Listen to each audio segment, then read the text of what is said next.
everyone, welcome to an episode of Invisible Not Broken. I usually don't do these intros anymore, mostly because I'm tired and it takes a lot of energy out of me, but I really wanted to make sure I did this for this episode. I interviewed Wendi Nichols, and I really, I need y'all's help.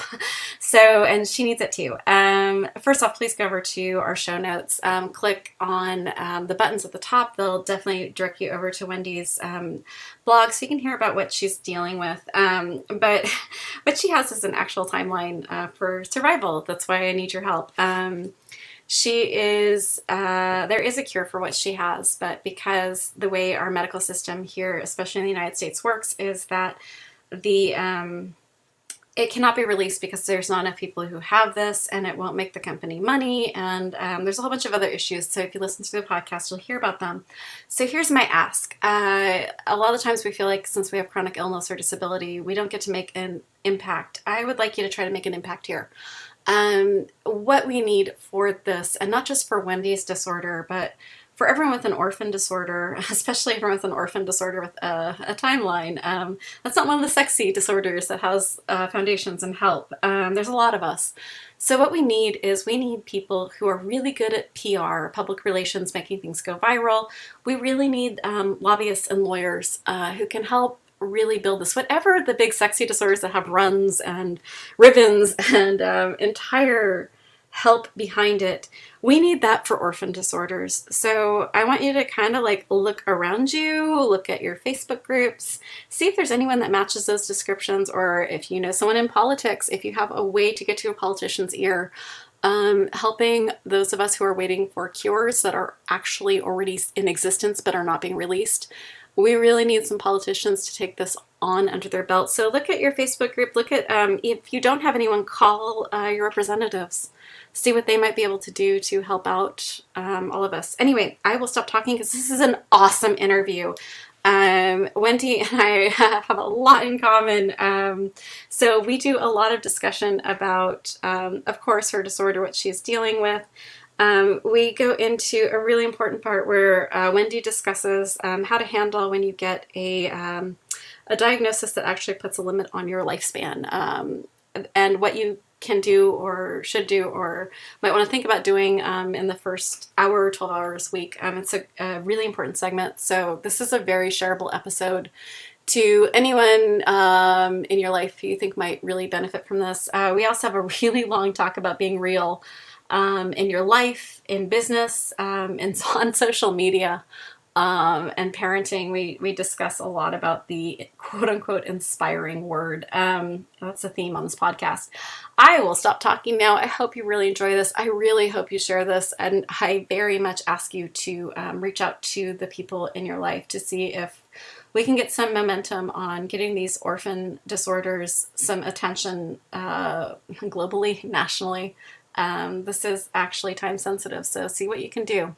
All right, thanks everyone. I hope you enjoy this episode. It's a long one.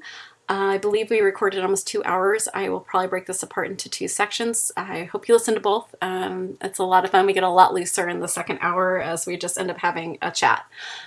Take care, enjoy, and please, please, please share. Good morning!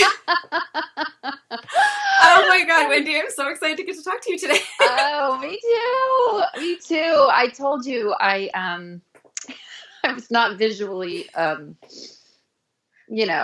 on point today. That is not a problem. So for all of the listeners out there, just letting you know, this will not be available on YouTube. So don't bother going to see how we all look, because right now I look like a ghost because my desk got changed. So I'm right in a spotlight, which makes me feel super comfortable. So we are not releasing the video here. Listen wherever you listen to video. I am getting to talk to Wendi today, and I'm incredibly excited. And I'm going to do things a little differently today because I ended up going down a rabbit hole on her website. It's wendynichols.com. Please go there. And when you go to show notes, there'll be a nice little button right there for you to click. And I want to read the first paragraph here because it is everything I've ever felt and wanted to amplify to everyone. So this is on her. This is not my words. I wish they were. I know you'll understand. I wish I knew what it would take to convince you that being a woman, mother, wife, and all-around badass was not as pretty as social media makes it out to be. There is nothing more suffocating than seeing a mom juggle 435 kids Duggar style, while serving her community and banging out explosive content on her wildly successful RS feed, all with a smile and wondering why you can't seem to get a handle on boiled water. I am the woman who will sit next to you on a park bench and wonder why the other mom tries so hard and make it look all perfect and easy. It's my passion in life to make imperfection and messes into a beautiful reality. Throughout the blog, you'll find stories of love, life, loss, leadership, and having faith when it seems impossible. Okay, you just like rocked my world with your blog. And for all of our people out there, you know, like when we're saying woman, mother, that is just how we are describing ourselves. If you are falling into any of the other categories, please feel included. You are included in all of what we are talking about. We are just specifically discussing ourselves in this. But oh my God, you said everything I've ever felt. So we will get to all of that, I promise, because we've been professional women in our lives, and that's a lot of like perfection that, especially when you present as female, you are expected to juggle.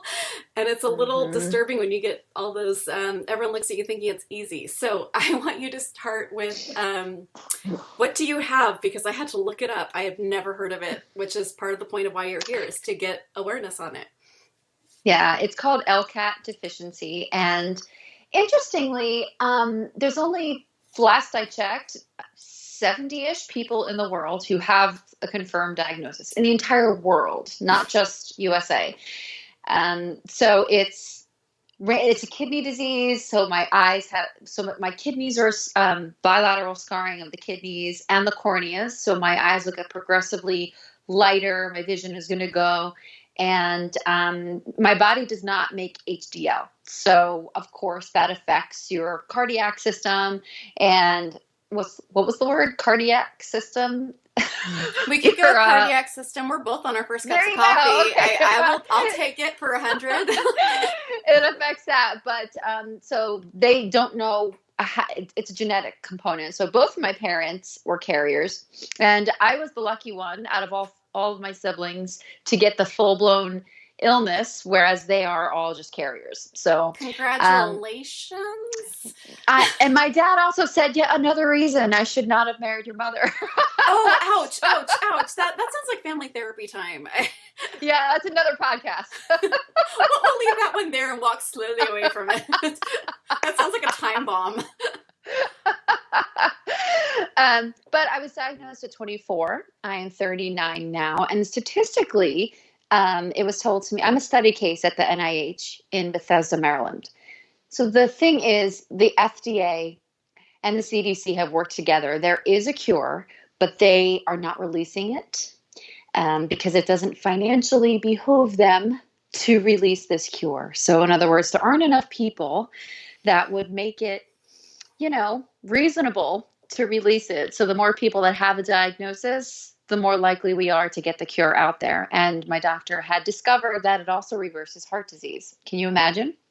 I'm starting to see why a capitalist medical system would want to keep stuff under wraps if it would cure heart stuff, which they make billions of. We'll leave that alone too. And that's what I said. I said, why do you think that if you announce you've cured heart disease, that they are going to let you cure heart disease? So in the meantime, which I'm sure you'll get to, I was diagnosed with fibromyalgia in the middle of all that, and more recently a neurological function disorder where my body just goes paralyzed unexpectedly and out of nowhere, where my brain, it's locked-in syndrome. My brain is firing away as clear as it is right now, but I'm completely paralyzed, and I've been rushed to the hospital. I'm thinking it's a stroke, but it hasn't been. But the good news is we have diagnoses, which a lot of people out there, if you're listening to this and you have symptoms and you don't have a diagnosis, I understand how that feels as well. So there are many positive things that come out of this. Then I'll just go with the joke I was going to in my head. I'm like, no, Monica, no, that's a bad joke. Stop it. And I was like, wow, that's great for, the mannequin challenge when you get the locked-in syndrome. I can only make that joke because I actually have the same syndrome. So that's yeah. Anyway, I figured if you were going to laugh at all this, we could laugh together. I never thought of that. I have to do that. Happy to help. I swear, half of the worst things that I do not say, I promise everyone on this podcast, I do not say. Like 90% of the horrible things that run through my head. Every once in a while, it's just too perfect and you have to try. So it just was too good. What were some of the symptoms? Because if you are one of 60, I can't even imagine how a doctor pulled out a diagnosis. What were some of the symptoms that led up to? Or if your parents are both carriers, did they have a genetic test and knew that this was a possibility? No, it was not genetic testing. What happened was I used to moonlight, not moonlight, but daylight, whatever, as a lab tech in a hospital. And I just had the symptoms. I was exhausted all the time, chronically tired. I was always have these really bad infections. As well as I feel sitting here next to you speaking, I would have a fever in a moment's notice and be on death's door. And I would have no warning, no symptoms. And then one day I had sepsis. My doctor in the emergency room said, "You have a lot of protein in your urine. Follow up with that." Now, I mean, when you have a UTI and sepsis and a really bad infection, it's no wonder that you would have proteinuria. So I went after 4 or 5 nephrology visits and countless 24-hour urines later, I ended up going for a kidney biopsy, and that's when it was confirmed. So, I was 24, so I didn't have nearly the symptoms then that I have now. And they said, statistically, your body it's a systemic, progressive, slow breakdown of the spleen, the liver, the kidneys. And I'm going to be 40 in May, and it's the fourth decade of life that things start breaking down with LCAT. And he looked at my father. I was in the hospital just 2 months ago, and he looked at my father and he said, "She has 10 years. And I said, 10 years till I need dialysis or 10 years until I'm dead? And he didn't really answer. But the thing about dialysis for people with LCAT is that I'm not eligible for a donor because my body's only going to attack the new kidney, even a familial donor. In other words, if somebody out there who has regular kidney problems, like, a diabetic, nephropathy, things like that, they would be more eligible to get a kidney than I would. And it's a risk for every kidney patient, but LCAT, we're going to fight that. But if I don't get the cure in my system before dialysis, then I'm no longer eligible for the cure, because it's basically what insulin is for a diabetic, where it's a replacement. It's not necessarily a medication. It's just a replacement for what my body is not producing. And that's where we're at right now. There's been no new findings. He has a cure and they're not releasing it. And every single day, if I don't feel well, I allow it. And my whole life, I think one of my biggest problems is that I wasn't accepting of how I'm feeling. And the more I fought it, the worse I felt. So, yeah. But anyway, to answer your question, that's how I discovered it. Just nonstop detective work. That's an impressive. I don't think anyone who doesn't have chronic illness can understand the exhaustion of just doing research, because that's tons of spoons to just like look. But I want to head back just for a minute. And if you're not willing, if anything is bothering you, or you like to just step away from that topic, just raise your hand. I'll see it. No one else will.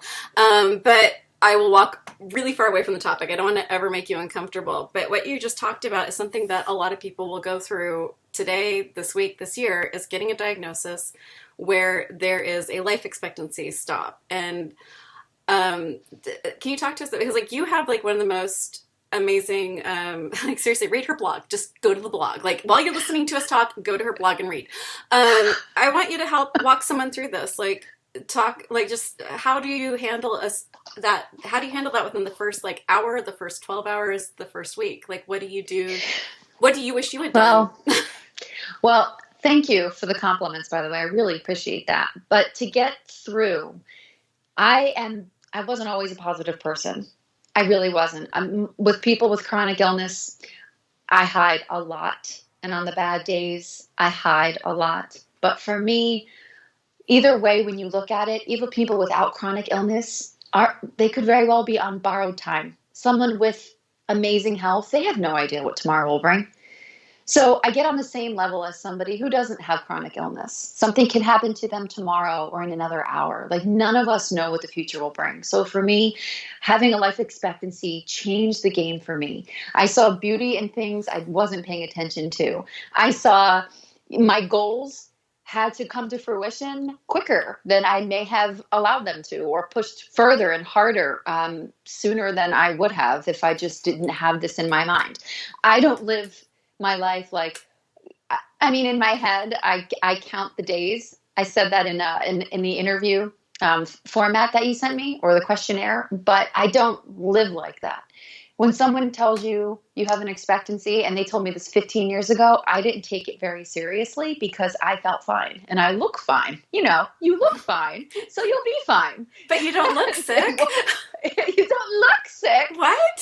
So, yeah. So I would say thank you, but I it wasn't always easy. It's just I had 2 children. They told me I shouldn't or couldn't. And I did. I took a very big risk having those children. I almost died both times. And it was not smart by any means. But I will never let someone govern my life, whether it's a doctor, my own body. I really feel that if I keep talking about it, like I'm a big believer in manifesting. So if the doctors tell me you have 10 years or you can't have children, I am the kind of person who would defy that, to just because I am in control of my own life. And I really do believe that. Maybe I'm delusional. I don't know. You're a parent. Of course you're delusional. All of us with children are a little delusional. We're all right there. Yeah. So if somebody out there is listening and they have a life expectancy, to be honest, it's no different than if I didn't. I view it as a blessing. On the good days, I view it as a blessing because I'm so grateful. I don't allow toxic relationships. When you're on borrowed time, you don't allow the BS and the nonsense to impact you and waste time. So that is, yeah, in a nutshell. I don't want to get too wordy on your show because I can't. That's why we talk. This is what we're doing here. Okay. I love what you said, so much of what you say. But one thing that really hit me very close to home is when you said I wasn't always a positive person. And that's something I'm trying to explain right now to my children because they call me, terminally optimistic. And I try to explain to them, like, I also suffer from depression and anxiety. This is hard one. Like, the happy is not something that you just get handed a lot of the time, unless you are one of the very few people who get overproduction of serotonin. And if you are, go to the nearest lab, help them figure out how to get it to the rest of us. That would be awesome. But to meet the world open, and to meet the world without a ton of armor and without a ton of fear, that is something that is effort, and it's worked on. It's not an accident, and it's hard. That's some of the scariest things you'll ever do, is to walk into new situations and scary places with the armor off. You make me want to do a open round table with all of my past guests, have some sort of networking group thing, because you and Dawn remind me so much of each other. She's actually my first interview. She has amyloidosis, and she's a mother who's told not to have children, and she has a life expectancy that she's fighting. And off air, I'm going to get you two in touch, because I don't know anyone who's a better pit bull at fighting the medical system in the United States than she is.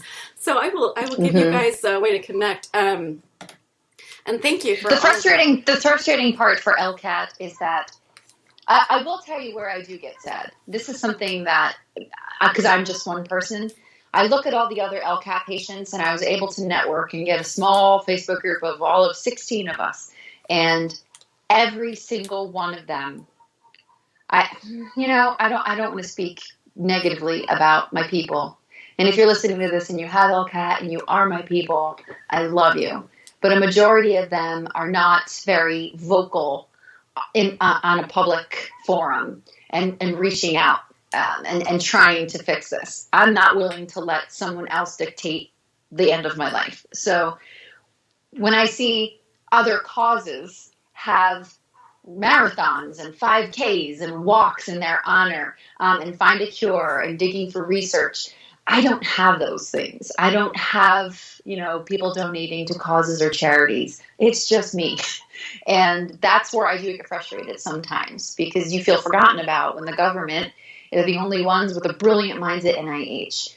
So to have something that's rare and incurable is very difficult. One of my best friends has multiple sclerosis, and she has so much support, and she has marathons and 5Ks and really great things that are supporting her, and explorative cures and medications. And I'm proud. I'm proud. I'm gonna connect the two of you too. I am proud to say that she does get a lot of support. I think that's probably one of my biggest challenges is lack of support and understanding because nobody understands it. It's a long word with a lot of vague, obscure diagnoses, details. So, yeah. It sounds like what you need is like an incredible PR person, like someone who's fantastic at public relations and making things go viral. And not just for LCAT, but just something to go viral to force our health industry and our government into creating a compassionate care program where if there is something that works, that it could be released at least to those who need it to survive. Like, see, it sounds like for what you need is like incredible PR and an incredible lawyer and a lobbyist to fight for all of the orphan diseases, not just one at a time, because together are stronger, but a lobbyist who will fight for all these orphan diseases for there to be some sort of workaround in a capitalist healthcare industry where they cannot withhold life-saving medications because of profit. And that is the thing. There was a compassionate dose. There was one patient who received it, but he was non-compliant and he did not follow protocol. We're all on protocols at the NIH. And so he had something happen where he went into AFib, but AFib was pre-existing for him before he started the compassionate dose. So he reported it and they abolished the cure that they had because of a non-compliant patient who blamed the cure or for his AFib situation that happened. And so none of us are able to get a compassionate dose at this point in time. And so he looked at me a couple of months ago and he knows the clock is ticking to get this stuff in my veins. But I feel powerless. And to find someone with PR, I gotta say, my symptoms and feeling bad, and I do have depressive moments, but the hardest part is knowing that other people are in control. That is not my personality whatsoever. You don't say. I've already known you for like 15 minutes. I'm like, yeah, that's definitely what would bother her. I'm super easyogoing, but then I'm really not. Yeah, like I'm just reading through your things. I was like, wow, I feel like we're cut from a very similar cloth. I think we're going to get along. Oh, you are a phenomenal host. I got to say, you're a phenomenal leader. I could already tell that. It's great. And this is a great show that you're doing. It's going to make me cry. You already made me cry once today. So you can just keep going. It's fine. I'll cry there. I don't mind. Well, it's one of those things I've been looking for. And for those in your audience who are listening, these are so important to Spoonies. They really are. So thank you for having this, for doing this for people. It's hilarious. So if anyone's listening who's listened for a while, we've changed format quite a bit lately, and that's because I've gotten tremendously sicker in the last 6 months. So I almost quit. I almost balled up this podcast and went, I did something great for a year. I have to let it go to focus on my health. And one of you listeners and one of my people I interviewed came forward and said, I will co-host. I'll take half of the work off your shoulders. So that is the only reason we are still on the air is Eva from Wallacopia. She runs her own segments on this podcast. She is a rock star, and this would not exist without Eva from Wallacopia. So and every time I was ready to quit, and there's 4 or 5 times I was just ready. I was ready to press the stop button, and someone kind sent me an email and said, this is important to me. Please don't stop. And I am a sucker for please don't stop. All it takes is someone going, this is necessary at 1 o'clock in the morning. I'm like, well, I can't then because someone needs this at 1 o'clock. It's such a mom thing, isn't it? Someone needs something, so I will take myself to the wall to get it done. And I want to talk about this. You don't do this for you. You do this for other people. You provide value. No, I do not do this for myself at all. I used to. I started this for me because I went from being a professional. I ran my own business. I felt like I was getting lots of scratches behind the ears of you're good, you're great, you're doing something important for everyone. And then that all went away. And I went from a scheduled life of every 15 minutes was scheduled for up to 80 hours a week. 40 to 80 hours a week is how much I'd work on my business, to being in bed. And I didn't know how to process it. So I started a podcast, but it quickly got away from me. It was a lot more work than I ever put into so it was so great to get the help. I wanted to talk to you about parenting because I think that a lot of what us with chronic illness deal with parenting is exactly what everyone else is dealing with parenting, but times 1,000.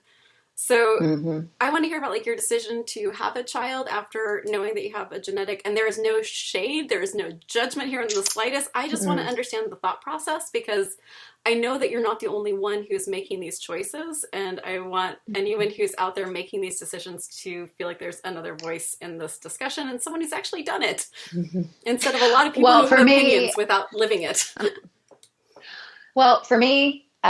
it took a lot of. I fell in love with my husband, and I knew that my children were not going to get it. I knew that they would not get LCAT because my husband was not a carrier. So I knew that if I could just overcome it and bring in healthy children to this world, and they got a fraction, they got 50%. He is a brilliant mathematical genius. He is a pilot. He is just a fabulous patient person. And then my drive and my motivation, I feel like the future would be unstoppable if I had anything to say about that. What I didn't consider was life expectancy. That came after I was already a mom. Mm. So that I do admit that may have been irresponsible on my part for the fact that my kids may not have a mom one day. And I never considered that. But at the same time, I am very honest and open with my children. I do a lot of parenting from bed. I'm sitting on my weighted blanket right this very moment, I'm honest with them. The problem I ran into, because they're 8 and 9, they're still little, they're just learning self-awareness. I wanted to be super mom. I wanted to be just like the moms in the car loop. I wanted to be the mom who can have meals on the table, because I did not have a very structured upbringing. I grew up in dysfunction. And so I didn't want that for my children. So I had this vision, and we all do. We have this vision of the kind of wife we're going to be, the kind of mom we're going to be. So I wanted to just, I wanted to just have love. And I knew that I could create that because I didn't have it in my life before that. So they are very understanding. They have called 911 for me, and I thought that makes me a bad mom. But what I have made are very compassionate, understanding human beings. And there's a lot of guilt in. I'm the sick mom. I can't drive at night. I'm not going to be able to take my teenage daughter to the mall, but I can call Uber. We can go together. Like, there's always something I know that I can flip it. And this is on a good day that you caught me. And there are days where I'm like, I'm a terrible mom. What did I do? What did I do with my life? But if I'm honest with them, and I know that I'm creating a solid future for them to be doctors, they want to be veterinarians, they want to take care of people. And we don't have enough of this in this world. So if I can't get my cure, if I can't cure the other LCAT patients, and if I can't get the FDA to work with me, then you know what? At least my legacy is going to move forward in providing that for the future, just through my 2 kids. As idealist as that sounds, and a little altruistic, that's how I put my head down at night, knowing I said F you to the doctors. Sorry, that's bad for your podcast. Have you not heard the podcast before? Do you know how much, like, this is the longest I've gone without swearing. That's fine. Please say fuck, gosh, any of it. The only people who seem to read me on my, like, swearing is my lovely, wonderful aunt, who I've actually tried to, like, stop swearing so much because she's like, I like your podcast, but can you stop swearing all the time? So I backed off just for that, but please feel free. She can't yell at you. Okay. She can't yell at you. Okay.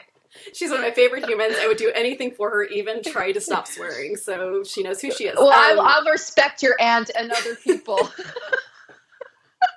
But off camera, I mean, I'm a little colorful sometimes. You're colorful. I'm right there with you.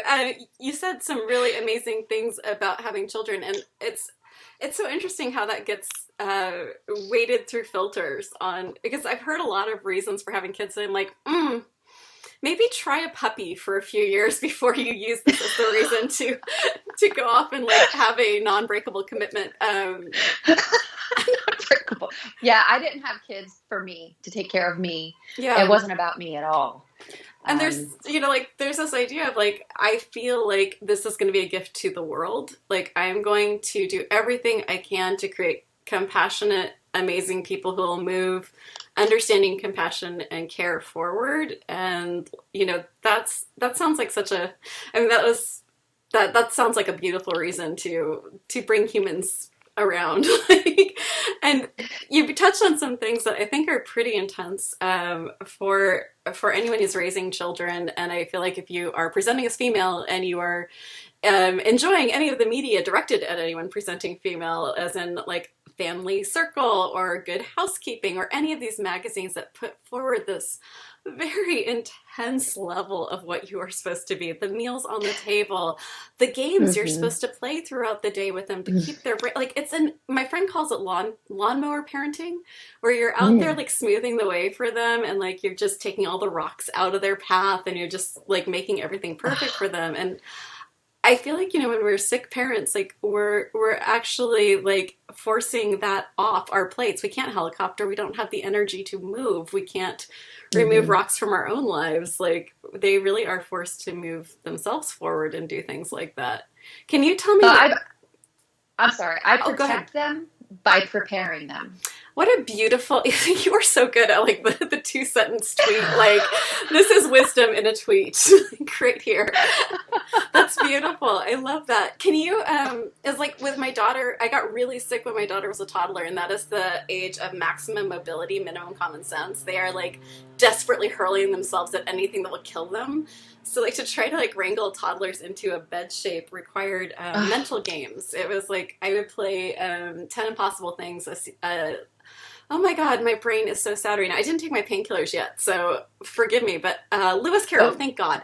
yeah. One of my favorite books. I have tattoos all over my body from this. Why would that fly?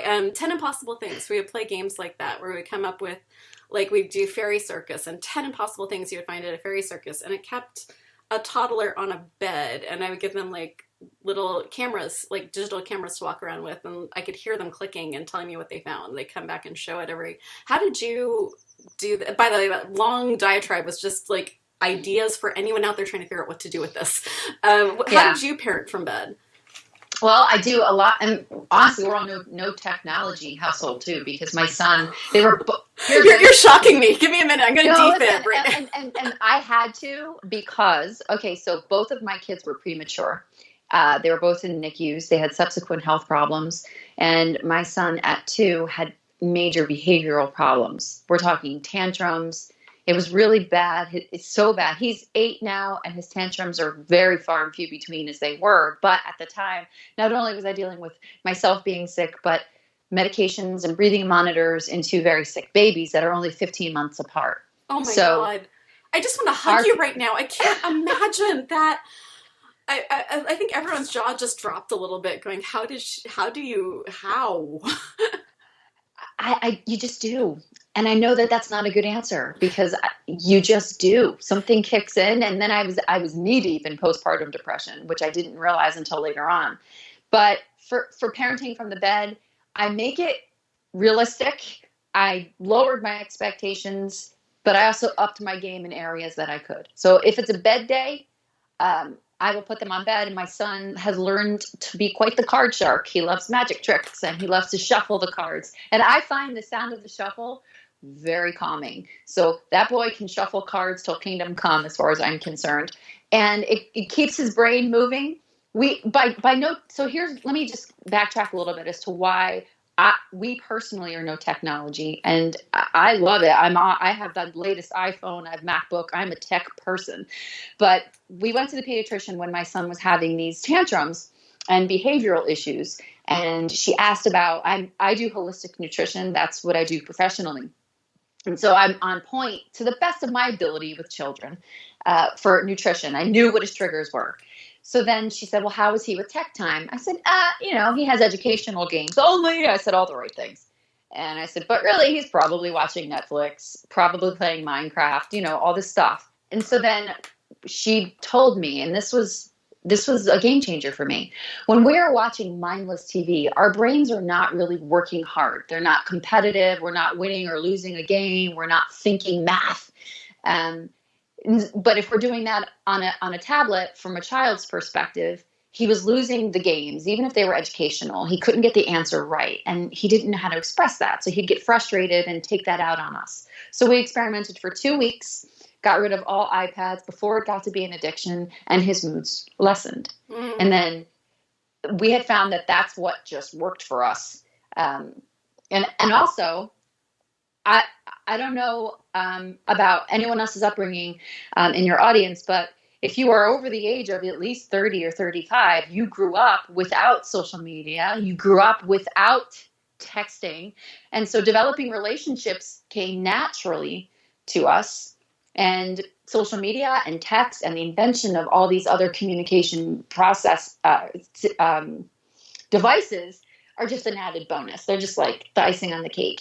So I want them to know how to open a book and what the library smells like and know how to actually communicate and resolve issues. And that is what helped me in my chronic illness. Because now they are understanding. They do look me in the eye. They do know how to speak. And I can only hope and pray that that gets better as they mature. So can you explain for a parent who, you know, you have a blog and you have everything going, so I assume you're on tech and social media.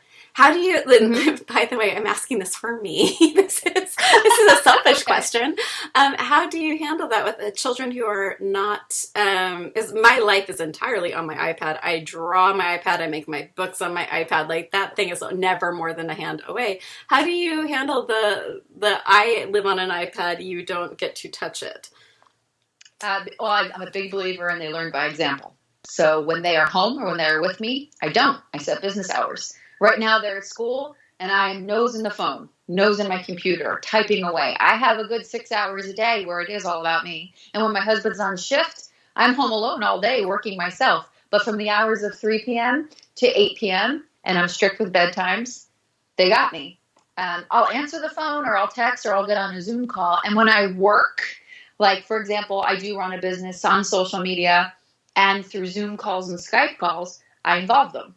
And so they know I'm working, I'm not playing. And that's kind of how if I have to do it around them, I just communicate that. Saturday Night Live did the best skit. I don't know if you saw this, probably about 3 years ago, but there was a dad who was giving a CNN, like, report, and his toddler came running into the room, and the mom comes like crawling in to try to get the kid out. And then SNL did the best skit I've ever seen SNL do, of like the mom doing the CNN call where like the kids come running in, she just plops one up on her arm and just keeps going. Like that's really the reality of, like, you know, how life is when you are working from home, is you just kind of have to set, and I think this is actually true about everything, is expectations are everything. If you set expectations that you can meet, very few people get disappointed, and most of your headaches and heartaches are going to be about people being disappointed that an expectation wasn't met. Well, it's also, I've had lots of therapy as well. I've been hospitalized for anxiety. I've been through a lot, which I'm sure you have and a lot of your listeners have. So the thing is, little kids fill in the blanks if they don't get told the facts. And sometimes for me, I thought by not telling them whether I'm very sick or whether I'm working, they fill in the blanks with their own imagination. And it's usually worse or more or different than the reality. So if they see me on my iPad, they only know that they only play on the iPads. Well, why is mom doing it and I can't? It's because I have to tell them. So why is mom sick? Why is mom in the hospital? Why did the ambulance come? So my therapist was amazing. And she said, don't be afraid to tell them. Just always focus on hope. Always say, yeah, mommy's sick. Mommy went to the hospital, but it's so she can get better so that she could be here right now, or things like that. And I'm like that with technology too. Not easy and not perfect at all. Anyone who says that any of this is easy or perfect, I want to know what they're selling. The only people who claim perfect and easy are selling something. So it's selling something, or they're insecure. That's what I noticed. You know, there's a real thing with people presenting as female in business that I've learned that from. I mean, I don't know what it's like to be a man or presenting as male in a male business world, but I've certainly lived many years as like women-owned businesses, women business owners, and there's a lot of shark oil. And there's a lot of spin to make things look easy. And if you just had this one little secret that I'm withholding from you with you can buy for a life coach plan, for not saying all life coaches are bullshit, but I'm just saying, like, this is a lot of what I would see is I'm going to withhold this one secret that'll make your life perfect if you just, and it's always just, like, if you just for 3 easy payments. So, yeah. It's a lot of spin there. So I totally want to get back to the kids, but I realized that there's like a question I really wanted to ask you and I forgot. Go figure, not like me at all. But you were talking about the man who broke protocol, and I want to talk for a a minute, not about him necessarily, but about what it's like to live your life on protocol. Because I think a lot of people are like, oh, look, you're a person with MS and you're in this treatment plan. You must be so grateful, and does not realize what it's like to live a life on protocol. Can you give a general what that's like? Well, fortunately for patients with LCAT, the only protocol we have is we do have to take we're on lisinopril, which is not, it's marketed for blood pressure, but it's also to preserve the kidneys and keep them intact as long as possible. The protocol that I have is that I just have to stay on that and then go to the NIH when they need me. I am one of the patient liaisons for our community of LCATs. And the reason for that is because I am compliant. I lead a healthier lifestyle. I don't smoke. I don't do a lot of the things that could damage my body. I don't judge those who do, but for me personally, I just can't. And if I'm going to live longer and beat the odds, I have to prove that things do help symptoms. That I'm very thankful that my doctors, they're not medication happy. They aim, like when I was just there at NIH, I was diagnosed with the functional disorder while I was there. I was also diagnosed with hypothyroidism while I was there. Undiagnosed for 40 years, hypothyroidism. That is the other thing that's interesting. Stroke-like symptoms, paralysis, NFD, anxiety, and depression. More women between the ages of 40 and 60 are diagnosed with thyroidism, and you would think that it would have been caught in years past. So, and what I didn't know is it's a lot. We're just hysterical. I mean, obviously that's the diagnosis, right? She's crazy. She's totally just crazy. So being on protocol for me, it can be a challenge. And I often question myself, if I have this particular thing or if I do this particular activity. Thankfully, the LCAT protocol is not as involved as others are because there's so little research and there's so little known about it. They just know, stay on this medication, and they've done studies on my urine for the last 20 years to know that it's stable. They stabilize the proteinuria. So my protocol is not that involved. I have my own protocols that are actually more stressful than the other protocols. Like my diet is strict and, things like that. For my brain, I have to. Okay, I'm just going to be real here because that's what I am. Please. I in the chronic illness community on social media, I had to unfollow a lot of them because there is a tone of negative and sad and weepy all the time. It's really, really hard to feel you're alone in positive thinking. And I'm not saying I'm like this all the time. Believe me, this is my first time on your show. I have my days where I have contemplated that I'm a burden and all of those negative things that your demons tell you. But the thing is, I struggle more with being around people who just lose hope. And I want to be the person who gives hope, but that it's also exhausting. I don't know if you've experienced that, but it's really hard when people just can't move forward and you're doing everything you can to support them and they just don't want to. I'm not talking to people who don't have the ability. I'm talking about people who want to give up, So I stay on the protocols and I do the best I can. And that's really all I have. It's not hard for me because I know a lot of people who have symptoms and don't have a protocol. So maybe I do fall into that category of I feel blessed that there's something with such a rare disease that they can give me. But I've even experimented and I've gone off the medication just because I wanted to see. And I swelled up and my leg, it was awful. It was awful. I came close to throwing in the towel in some pretty emotionally driven ways, if you know what I mean. I absolutely do know what you mean. I have tattoos that cover up those moments. Yeah. Oh, yeah. I've been Baker acted. I have no problem talking about that. I'm very public about it in my mental health past. And I don't think enough people talk about that as well. I think there's a lot of shame in that. I don't know why. It's really interesting is, anyone who listens knows how absolutely fucking political I am. And the reason I'm bringing this up, Shocking, I know. It's because I've noticed a lot with, because we're going through a debate cycle, and I'm, of course, fascinated. I'm way too fascinated. And I've noticed that no one's talked about disability or chronic illness. They're talking about mental health only because we are in the middle of, 10-year epidemic of mass shootings. So now they're starting to talk mental health, but they're not talking about the right mental health. But what I find interesting when we're talking about mental health and why people aren't talking about it is we're talking about two issues that affect so many people throughout the world. Like all the world, and mental health and physical disabilities are a massive percentage of us. And yet we all try to stay quiet about it. And I don't know if it's like, if you listen to the podcast and you heard Jen Toll, it's a quote that stuck out to me all the time was, I'm the antelope on the belt. I don't want to look sick. There are lions out there. I'm the healthiest antelope that ever lived. Hop, hop, hop. And I don't know if that's what it is that we're like trying to hide it because it's scary to be weak. You can lose your job. You could not get hired. There's so much there. And then you said something beautiful in your questionnaire. I wanted to get to it because there's also the judgment of our families, of our friends, of people who are not going to get it or are going to hold it against us. And I sent out a questionnaire. If you're ever on the podcast, you'll get a very long questionnaire, and it's our show notes. So when you read through our show notes, that's exactly what this is.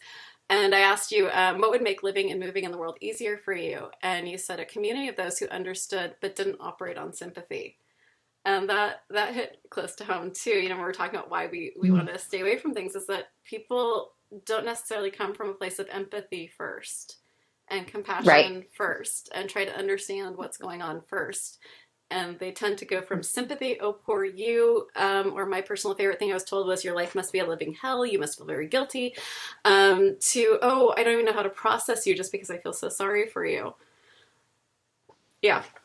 Well, empathy is your pain in my heart. It doesn't necessarily mean that they feel the same way. For example, when someone loses a loved one in death, you've never lived that with me, but I know you can lean in because it applies to all of us. Sympathy is much different than empathy, and I can understand. I have friends who are empathetic, but they use the terms interchangeably. And what I meant by operating by sympathy was, I feel bad for Wendi for this, that, and like, don't feel bad for me, but be with me because you love me and you genuinely like who I am as a human being. And that is what I wish I had more of, was a community of people who operated and just treating you like I'm a human being. For example, a lot of people, and I understand this, because of the paralysis, it can happen. I don't foresee it. I don't have aura. I don't have anything like that. I will be talking to you and then I'll just go paralyzed. It's very difficult for people to want to be in the presence of that because they don't know how to handle it. And I have empathy for them. I could understand that.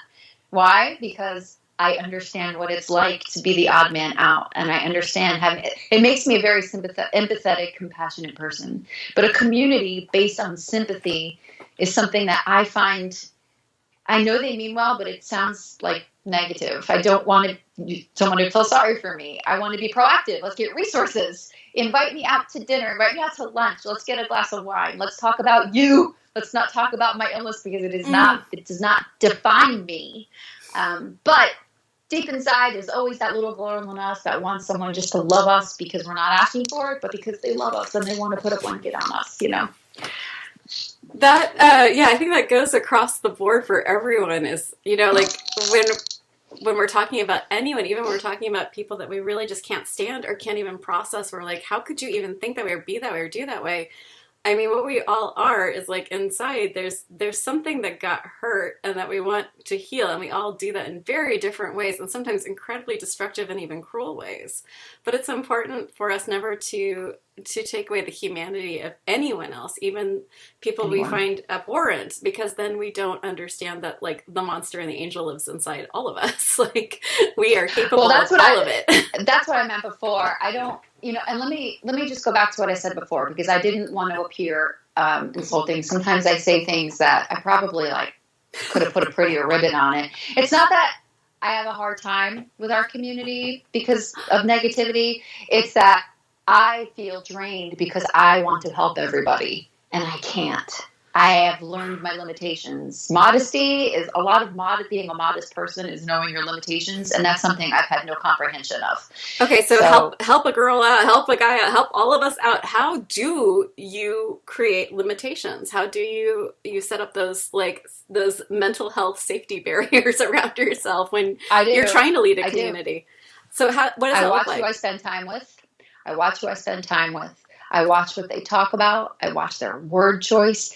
Even something as simple as when I speak with my children and I say, walk.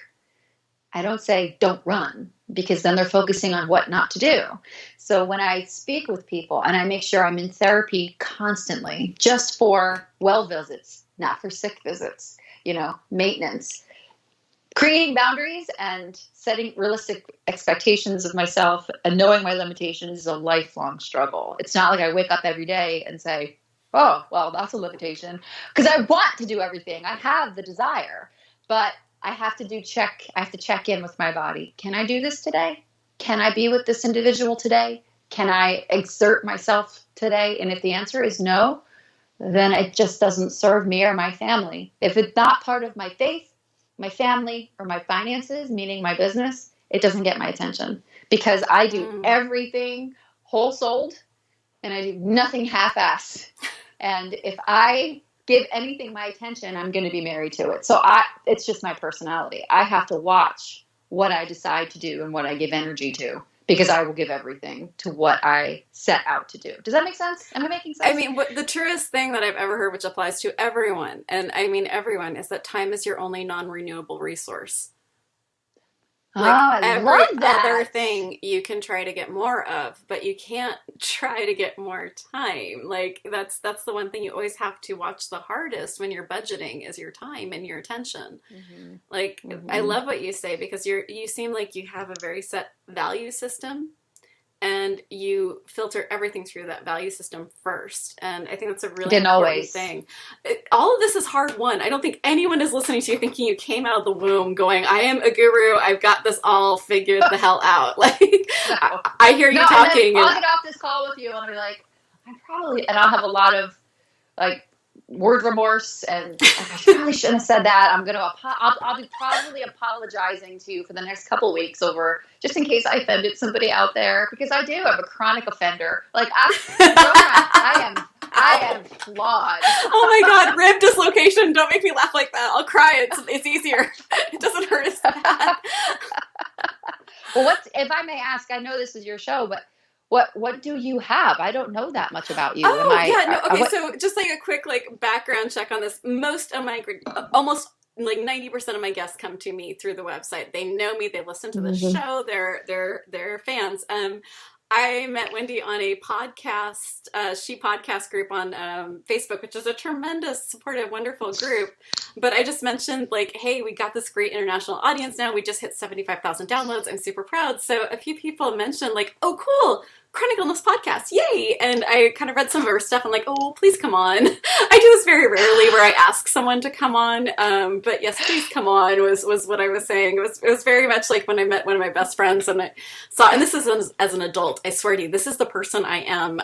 We were in our 30s and I saw her for the first time and she was wearing Doc Martens and a Ramones t-shirt in the middle of Silicon Valley. And I was like, oh my God, we're friends. Just letting you know, will you be my friend? I seriously said that at 30. That's just who I am.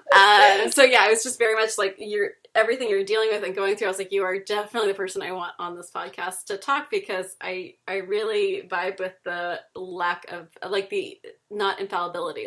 I am not perfect. I'm dealing with all of this stuff, and this is the real story. I have a hard time with the inspiring word where everyone's trying. I've seen this with some chronic illness quote unquote influencers, where it's my world is perfect, but I have this disorder. If that's their life, cheers to you. But it certainly doesn't relate to me.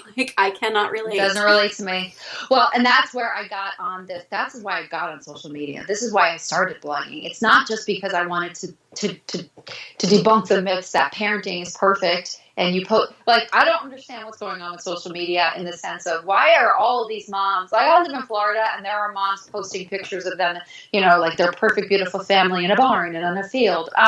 Girl, I know where you live, and it is not a barn. And I know that your kid never smiles. What? What? Why are you wearing white linen? You own Converse. Like, God, this is the stuff I can't handle. So when it came to people with chronic illness, I was like, no, it is not easy. It is not simple. And it's not all about going on Pinterest and finding inspirational quotes, because I find that an inspirational quote, yes, it can get you through the day. I love quotes. I'm a writer. But honey, when it is the worst and you feel like you are on your last day, you need that one person to say, you know what? My kids didn't flush the toilets today. And you know what? I haven't washed my hair in 5 days. And guess what? I'm still alive.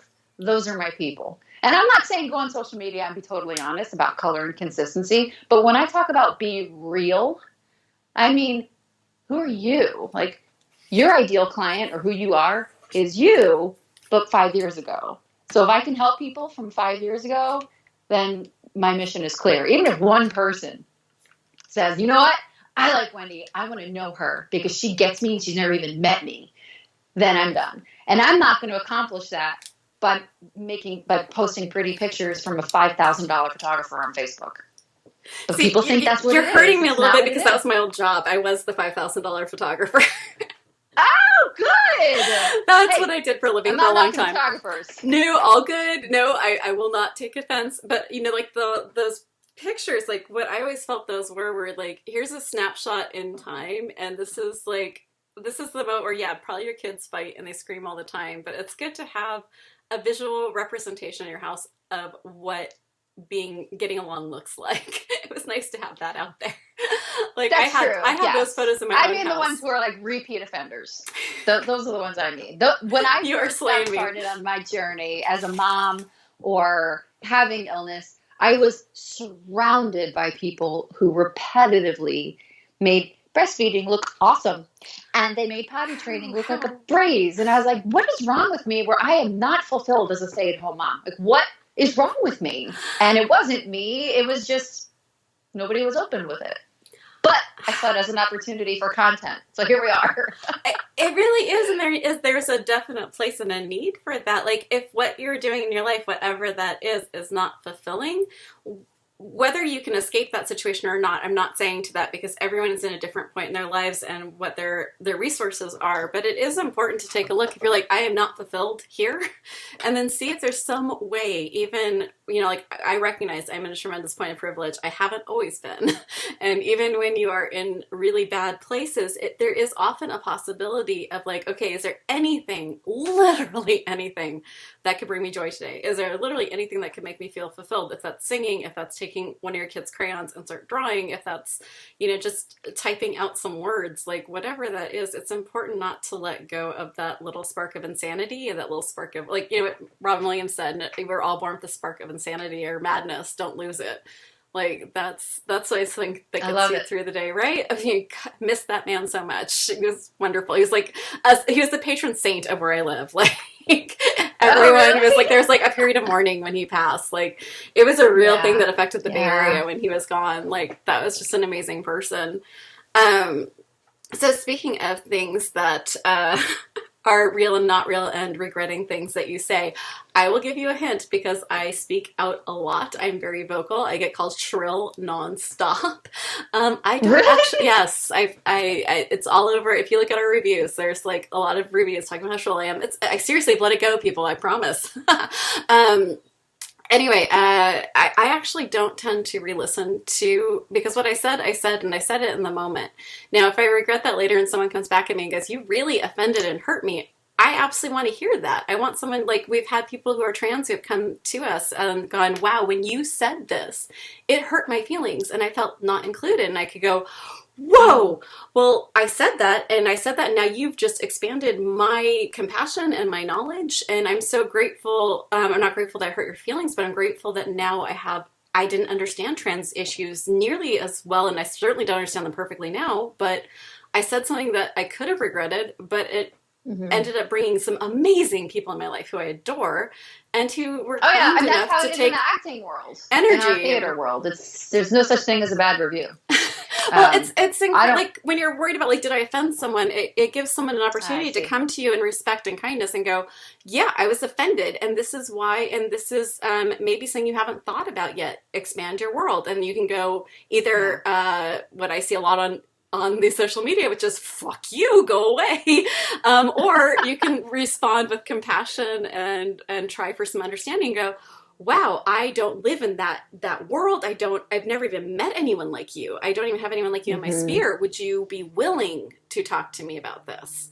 And that's also a thing. Like you shouldn't force someone into being an ambassador, but you can go, Yeah. wow, I Yeah. don't understand this. I'll read some books. Would you be willing to give me a little bit of talk on this when you have time and energy? And I'll read about this or I'll research this, I think that's also really important too. One of the things that I believe makes you like that is because, I'll speak for myself. Oh, you To can be like therapy me. that, I I don't feel have the like insurance to have therapy. Go ahead and be my therapist. It's fine. because you long for that, so you do it for others. Well, I want to know that's you. I yeah. want to know your circumstance. I didn't realize it, but that's when I say that to someone else, I feel like that's my way of saying, please ask me about me. Please ask me why I am the way that I am. And so what we do is we give other people the benefit of us being more open-minded, I guess, for lack of better words. So I find that fascinating that you're like that. And a lot of people with chronic illness are. They, wow, give me an opportunity to learn and I'll take it. So I think it's amazing that you're like that. Is that why you use the terminology presenting as women?